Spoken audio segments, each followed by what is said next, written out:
I need to talk about exhaustion. Not the I went for a run kind of tired. I'm talking about the deep, soul crushing fatigue that hits at the end of the day.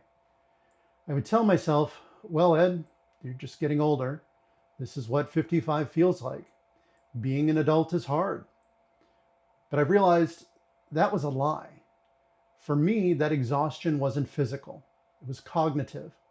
I found out that my ADHD brain has been running a marathon every single day for decades just to sit still in a chair for 8 hours a day. There's a name for what I was doing. It's called masking. And I realized it was the source of my exhaustion. So, what is masking? In simple terms, I learned that masking is the manual effort required to hide ADHD symptoms to fit into a neurotypical world. For most people, paying attention in a meeting is automatic. It's free. For me, the cost is high. It can be excruciating torture. When I look back at my behavior, I realized I was running a constant security scan on myself. Here are some of the things I caught myself doing.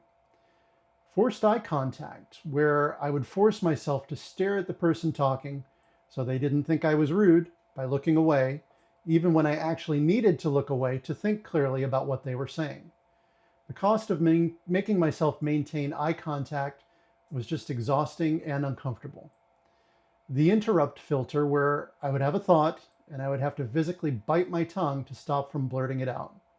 I was fighting my own impulse control in a wrestling match, forgetting what I was going to say, only sometimes remembering later. Then there's the body check. I would want to fidget or tap my foot or bounce my leg or do the Ed dance, as my friend Doug called it, where it was shifting from foot to foot in a pattern. But I would find myself freezing my body so I would look professional. Having to sit or stand still was tiring. Lastly, the pocket pat. I realized I checked my pockets 50 times a day. Keys, wallet, phone, keys, wallet, phone, because I couldn't trust my memory. I was constantly policing myself. The sudden shock of thinking, oh no, where'd I put my keys, was and still is exhausting. I read that this kind of masking consumes significantly more oxygen and glucose in the brain than just existing. And I realized I was running two operating systems at the same time. Underneath, I was running the real Ed, and to the outside world, I was running Mask OED OS. No wonder I was exhausted.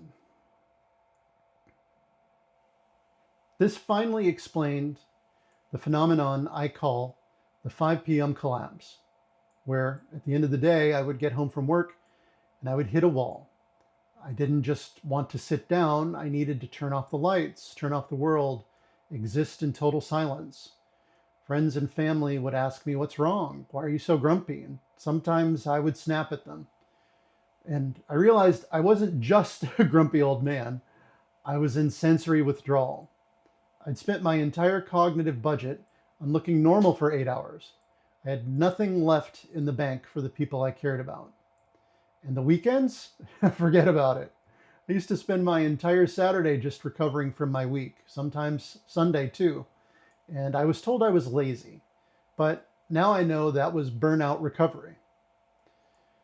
So what am I doing now? I can't just quit my life, but I've realized I can't treat this exhaustion with sleep either. I can't sleep off masking burnout. So I need unmasking time. I've learned to find a safe harbor, a space or a time of day where I allow myself to be unmasked, where I allow myself to fidget, do the Ed dance, stare out the window and think about nothing, where I don't have to filter every single thought. Sometimes that looks like grabbing a frozen ice cream treat out of the freezer, playing some Overwatch 2, or running a hot bath.